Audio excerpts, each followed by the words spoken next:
2017 आणि 2026 मी माझ्या नशिबाने तिसऱ्यांदा अध्यक्ष आहे आणि तिन्ही वेळा निवडणुका झाल्यात, तिन्ही वेळा भाजपच्या सीटा वाढल्या आहेत। यावेळी देखील युती झाली, आम्हाला अत्यंत मर्यादित जागा लढायला मिळाल्या।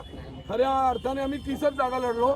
38चा आकडा उर्वरित मुंब्रा परिसरातला होता, तिथेही आम्ही चांगली लढत दिली, परंतु 30 पैकी आतापर्यंत 28 जागा आमच्या विजयी झाल्या आहेत। अजून एक जागा आम्हाला येईल अशी अपेक्षा आहे, त्याचा निकाल यायचा बाकी आहे।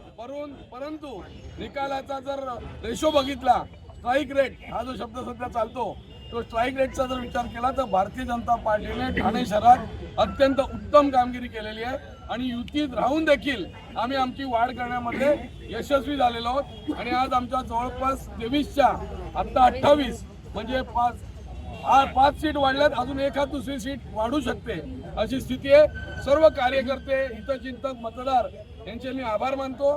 त्यांनी खरोखर युतीला भरपूर पाठिंबा दिला आणि आम्ही युती टिकवून आज व्यापक हितासाठी आज 30 सीट लढून 28 सीट निवडून आणल्या आहेत, याचे आम्ही समाधान आहे आम्हाला।